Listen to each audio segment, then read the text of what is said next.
What's up, you fucking cunts? Make sure to subscribe to watch us collab with famous celebrities like Justin Bieber, Travis Scott, and Drake. So subscribe.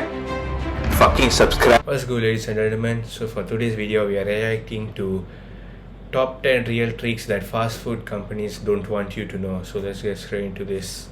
Studies have shown that when less energy is put into ordering food, we'll make worse choices. Basically, it's less likely you'd go for large fries if the server didn't ask you if you'd like to boost the size of your meal. Hey guys, it's me again, Rachel Fisher, and I hope you're hungry. But wait, before you check out this video, have you checked out Peach yet? Lindsay Ivan's new reaction channel? Well, if you haven't, get your ticket. He's amazing for subscriptions. Not trying to minimize your late night Uber Eats orders.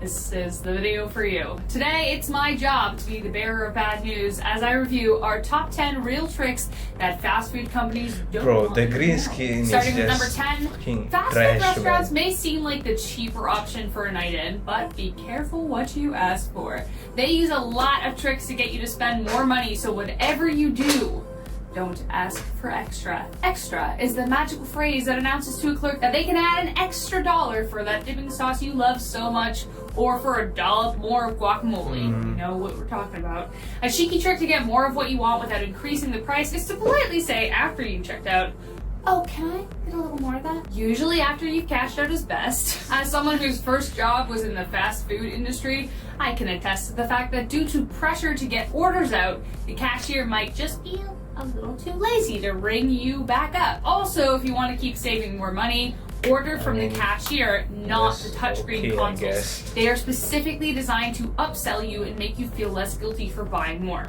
So, just saying. Coming in at number 9. If you're a fan of Wendy's chili, then you must absolutely love their burgers too. If a burger gets burnt, or they made too many that day, they will save them and grind them up as the meat for the chili. Though this isn't actually too bad of a thing, especially since they aren't wasting product, they don't tend to advertise it. Why? Because people have an aversion to eating day-old meat, I guess. Arriving at number 8, you all know the morning people who look down at you for ordering a sausage, egg, and cheese while they nibble their bran muffin and sip their black coffee. But joke's on them, friends! Grabbing a cup of fruit oatmeal or bran muffins at McDonald's are usually close to the most unhealthy thing you can order on the menu due to sugar content. Their fruit oatmeal contains 33 grams of sugar, and their fruit and fiber muffin is basically a cupcake. But to be fair, the breakfast sandwiches beat that in sodium, so, I don't know, pick your battles. And this isn't just the case at McDonald's. You could assume the same at most other breakfast-serving fast food chains. Either way, if you're gonna hit up the fast food route for breakfast, walk in there like a champion and just do it. Commit to the choice. As we've seen, it's nearly impossible to find the pinnacle of health at these places, despite how they're advertised. Coming in at number 7. It's a pretty big accomplishment, to say the least, to start a fast food chain legacy, as it was for Colonel Harlan Sanders. When he eventually decided to step down from KFC, he stayed on as a Goodwill ambassador to make sure the recipes stayed true to its origins. But unfortunately, that wasn't the case. Though many people love the franchise, what KFC doesn't want you to know is that they ruined it for the big guy. After Colonel sold the company in 1964, he toured the country sampling each KFC and was distraught to learn that the gravy tasted like cardboard and that the crispy chicken was no more than a fried dough ball wrapped around chicken. His opinion. And also, his words. Still. Ouch. If he has this opinion, imagine how good KFC used to be. Because according to him, it is no longer as good as when the company first started. Number 6. This one is for anyone who didn't get fries with their order, got coffee instead of tea, or got an entirely different order than the one they asked for. Well, there's a reason for this. Based on a study completed by QSR Magazine, between 10 different fast food chains on average, 84% of the time they'll get your order right, but restaurants like KFC may only get it right around 66% of the time. Fast food is meant to be fast, but if the food they're serving isn't designed for that, then accuracy suffers. The most common time for mistakes is during the dinner rush, so make sure to double check your order once you're through the drive-thru. Otherwise, you may drive off with a taco instead of a burger. You know how that happens all the time. Coming in at number 5. If you've ever been to Tim Hortons, you may have seen that jug of coffee they keep on the warmer with some like white marker on it, usually with a timestamp. Yeah, That's supposed to help keep a record of how long to keep the coffee there before they make a fresh new batch, like they're supposed to. Many other franchises also use this method for food warmer containers for burgers and chicken nuggets. But what you may not know is that every now and then, they make too much. And that every now and then, they extend the timer. And they may do it a couple more times. Again, as someone who worked in a fast food chain, though I was never on the burger grill, I know for a fact people do that and throw the burger briefly back on the grill to heat it up before they sell it. Yeah, that's a thing. Hey, yo. When it's slower than they Hey, yo. anticipate it to be, this is something they do to prevent waste. I don't know how long people push it, so Understandable.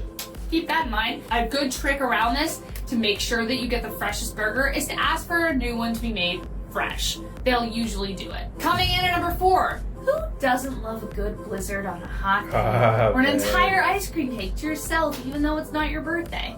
But there's something wrong with that sentence, and it's not eating the whole cake part, because that's nothing to be ashamed about. It's actually the dairy part. Technically, and this is according to the official Dairy Queen website, the soft serve they serve doesn't technically qualify as ice cream. It doesn't contain the correct amount of butterfat content according to the FDA that would qualify their soft.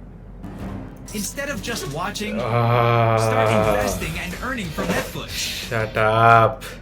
Soft serve as ice milk or ice cream. According to the FDA, in order for a product to be considered ice cream, it has to contain 10% butterfat, while Dairy Queen only has 5%. Does that make it any less delicious? No. Did they lie about it on their website? No. Do they advertise it? No. And does that make people question the name dairy in the title?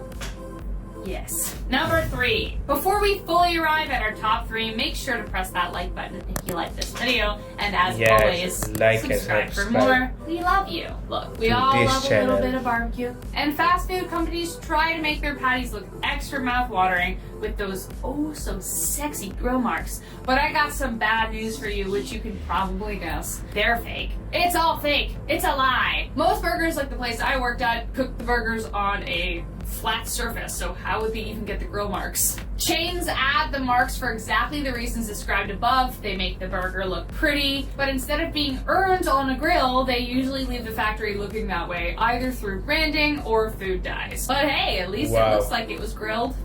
Wow. Number 2, if you've ever worked in the fast food industry, you may have noticed how much of a chore it is to change the bag on a soda machine. It's definitely a workout. It was so weak, it was like, drag it over. So now imagine how annoying it is to clean the whole machine itself, and then try and remember the last time anyone ever did it. For anyone who's ever done the swamp water trend at the pop machine by mixing all the flavors together, it may actually be closer to swamp water than you thought. Oh yeah. Soda machines are rarely cleaned properly or at all, as most franchise locations have no idea even how to do it. For one example of how bad it can get, according to tests taken on 30 soda machines in varying fast food restaurants in Virginia, close to 50% of all sodas had coliform bacteria, which indicates fecal contamination. The alternative is bleach, as most restaurants, when they do clean them, they just dump bleach down the hoses. So either it's bleachy or it has some things that don't belong there in it. So take your pick, guys. Here we are at number 1. And I'm so sorry, but if this list has made you hesitate to order fast food today, the food within the packaging may be the least of your worries. What you should really be worried about is the packaging itself. According to an article in 2020 written by CNN, toxic PFAs were found in the wrapping of Burger King's Whopper Burger, in Wendy's paper bags, and in McDonald's French fries, Big Mac wrappers, and cookies. Come on, man. What are PFAs? PFAs are man-made perfluoroalkyl and polyfluoroalkyl chemicals, which are made up of a chain of linked carbon and fluorine chemicals which don't degrade in the environment. According to the National Institute of Environmental Health come on, man. Sciences, It's 2021. scientists We can't can't even change that, determine right? the half-life for PFAs, Right? which is when at least 50% of the chemicals disappear. More than 4,700 PFAs exist, and it can also be found in non-stick cookware, cell phones, commercial aircrafts, and apparently now they're in chicken nuggets. Fast food companies put them in the wrapping so as to prevent grease leaking through, but by doing that, it actually contaminates the food. But so what, right? Well, research also had found over the last decade that exposure to PFAs can lead to liver damage, immune disorders, cancer, and endocrine disruption, which interferes or mimics natural hormone processes. If you're afraid of eating a burger, maybe ask for it to be wrapped in a napkin. instead of like the foil wrapper. And that is our top 10 list of real tricks. I mean, that was just horrible. That was just depressing. But shout out to the girl though, she was entertaining. Peace.